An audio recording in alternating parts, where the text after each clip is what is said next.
ওয়ালি আম্মাতিল মুসলিমিন, সালামের উত্তর দেওয়া। সালাম করলে সালামের উত্তর দেওয়া। 2 নাম্বার হইলে সালামের পরে মুসাফা করা 2 হাত দিয়া।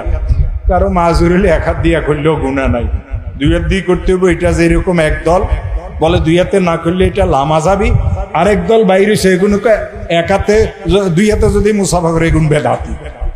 বুঝেন না? এই 2টা কিন্তু ভণ্ড। 2টা কি? আরে একজন লোকের নাকও তো চুলকাইতে পারে, নাক চুলকাইতে চুলকাইতে হুজুরের লোকে যদি মুসাফা করে গুনাহ হইব। তবে গুনাহ হইব কখন জানেন? যখন 2 জন মুসলমান হাত মিলাইবে। আল্লাহ রসুল বলছেন তোমরা একটা ছোট্ট দোয়া পড়ো, ইয়াগফিরুল্লাহু লানা ওয়া লাকুম। মাসনাদে আহমদে হাদিস আছে, হযরত মাওলানা সাঈদ আহমদ পালানপুরি হাদিস আমাদেরকে শিখাইছেন, শুনাইছেন। হযরত বলেন যখন 2 মুসলমান এভাবে হাত ধরে আর বলে ইয়াগফিরুল্লাহু লানা ওয়া লাকুম, আল্লাহর হুকুমে আসমান থেকে একজন ফেরেশতা নাজিল হন, আর ওই ফেরেশতা বলে আল্লাহ এই 2 ভাইকে তুমি মাফ করে দাও। আল্লাহুম্মা আমিন। এখন বাংলাদেশের আমরা হুজুরের আমরাই করি না? আমরা আপনাদের সাথে যখন আপনারা আমাদেরকে সালাম করি হাত মিলান, তা আমরা আপনাদেরকে জিজ্ঞাসা করি হুজুর কেমন আছেন? বাংলাদেশের মুসাফার দোয়া কি? হুজুর কেমন আছেন?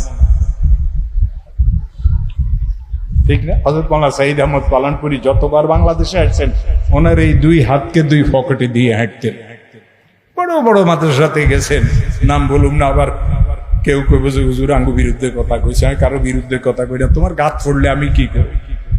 तो हजरत मुसाफा करना है ये शेखुल हदीस है। हजरत बोलते हैं ये शेखुल हदीस हैं, लेकिन इसको तो मुसाफी के दुआ याद नहीं। ये तो मुझसे पूछे कि हजरत आप कैसे हैं? मैं हजरत नहीं हूँ, तमाम हजरात कब्रों में हैं। नाम सईद अहमद पालनपुरी मुसाफा दुआ पढ़বেন। रसूल पाक साल्लाल्लाहु अलैहि वसल्लम বলেন ও মুসলমান যখন তোমাদের কারো হাসি আসবে আলহামদুলিল্লাহ বলবে। আমরা এরকম টিস্যু নাকে ধরি বলি সরি। বুঝেন না? সরি বললে সওয়াব হবে না, সরি বললে গুনাহ মাফ হবে না, সরি বললে সুন্নতের উপর আমল হবে না। আপনার হাসি আসলে আপনাকে কি বলতে হবে? কেন বলবেন আলহামদুলিল্লাহ? মেডিকেল সায়েন্সে এই কথা বলে। হুজুর কোন মেডিকেল সায়েন্সের বড় ডাক্তার ছিলেন? আল্লাহ রসুল বলিয়ে গেছেন যেই মুহূর্তে মানুষ হাসি দেয় ক্ষণিকের জন্য তার শ্বাস প্রশ্বাসের প্রক্রিয়া বন্ধ হয়ে হেচ্ছুত করে হাসি দিল, শ্বাস প্রশ্বাস চালু হইলো, এই জন্য তাকে বলতে হবে আলহামদুলিল্লাহ। আর যে শুনছে সে বলবে ইয়ারহামুকাল্লাহ। বুঝেন না? আমাদের মসজিদে কেউ হাসি দিলে আমরা সরি বলি, যে শুনে এই লোকটার কি হইলো, এত দামি ওয়াজ হুজুরের শুনতেছি, বড় হুজুরের ওয়াজ, খালি হেচ্ছুত হেচ্ছুত করে হাসি মারে। তোর হাসি আসলে ওইখানে যায় খাল ফাড়া যাইব। 243 দুনিয়ায় পেয়েছেন, তো বহুত বড় মহাদ্দেশ। ওনাদের সাথে কথাবার্তা বলতে মাফি মাফি বলতে হবে। এক মুহাদ্দিসের নাম ছিল আবু দাউদ সাজিস্তানি, আরেক মুহাদ্দিসের নাম ছিল আবু দাউদ তায়ালিসি। আমাদের দারসে নিজামিতে যেটা পড়া হয় সাজিস্তানির কিতাব পড়ানো হয়। আমি আল্লামা আনজার শাহ কাশ্মীরির কাছে এই কিতাব পড়ছিলাম। আবু দাউদ আবু দাউদ তায়ালিসি তিনিও উপরের দরজার মুহাদ্দিস ছিলেন। ছোট একটা নৌকাতে করে সফরে যাচ্ছিলেন, পাশে একটা বড় নৌকা যাচ্ছিল, ওই নৌকার ছপ্পর উপরে একজন লোক বসা ছিল। ওই লোকটার হাসি এসছে, ইনি ইয়ারহামুকাল্লাহ বলার আগে নৌকা দূরে চলে গেছে। আবু দাউদ তায়ালিসি বললেন নৌকাকে ঘুরাও, বড় নৌকার কাছে যাও। লোকেরা বলে হুজুরের কি হয়ে গেল? নৌকাতে কি আছে? আমরা যাবো তো এইদিকে। ঘুরাও।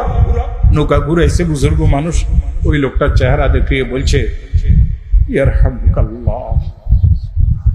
ইন্তেকালের পরে ওই মুহাদ্দিসের নাম আর মনে নাই। ওই মুহাদ্দিস হযরত আবু দাউদ তায়ালিসিকে স্বপ্নে দেখে জিজ্ঞাসা করেছিলেন, উস্তাদ জি আল্লাহ তাআলা আপনার সাথে কি ব্যবহার করেছেন? বলছেন ওই নৌকার আরোহী লোকটার হাসির উত্তরে ইয়ারহামুকাল্লাহ যে বলেছিলাম, ওই উসিলাতে আল্লাহ আমাকে মাফ করে দিয়েছে। ও মুসলমানেরা, হাসি আসলে আলহামদুলিল্লাহ বলবেন, উত্তরে ইয়ারহামুকাল্লাহ বলবেন। ছেলের এই অধিকার আছে বাপের সময় নেওয়া। বুঝেন না? বুঝেন না? আমার কি বলেন বাপ? আরে বলে না কেন? ছাড়িয়ে দিলাম। আমার কি? তো বাপের থেকে কিছু সময় ছেলের নেওয়ার অধিকার আছে না নাই? আর 3 মিনিট। ইয়ারহামুকাল্লাহ যখনই হাসি আসে আলহামদুলিল্লাহ বলবেন। রাসূল মসজিদে নববীতে বসা, সাহাবায়ে কেরাম কানায় কানায় ভরা, এই কোণার থেকে এক সাহাবীর হাসি আসলো, তিনি বললেন আলহামদুলিল্লাহ। রসুল মিম্বরে নবীতে বসে বললেন ইয়ারহামুকাল্লাহ। ওই লোকটার আবার হাসি আসলো, ওই লোকটা বলল আলহামদুলিল্লাহ। রসুল বললেন ইয়ারহামুকাল্লাহ। ওই লোকটার আবার হাসি আসলো, তিনি বললেন আলহামদুলিল্লাহ। রসুল বললেন ইয়ারহামুকাল্লাহ। আমরা হইলে বিরক্ত হয়ে যেতাম, কিরে তোর তাড়াতাড়ি এত ঘন ঘন হাসি আসে কেন? ওই কোণার থেকে আরেকজনের হাসি আসছে, এ চুপ করে বসিয়ে রয়েছে দরবেশ মানুষ। রসুল কিছু বললেন না, কিছুক্ষণ ওই লোকটা দাঁড়াইছে, ইয়া রাসূলুল্লাহ আমার ভাইয়ের হাসি আসছে, আপনি তো তার জন্য দোয়া করলেন, আমারও হাসি আসছে, আমার জন্য কেন দোয়া করলেন না? সাহাবা তো সাহাবা ছিলেন। আল্লাহ রসুল বললেন তোর ভাই তো আলহামদুলিল্লাহ বলছে, এই জন্য আমি ইয়ারহামুকাল্লাহ বলছি, তুই আলহামদুলিল্লাহ বলস নাই, এই জন্য আমি ইয়ারহামুকাল্লাহ বলি নাই।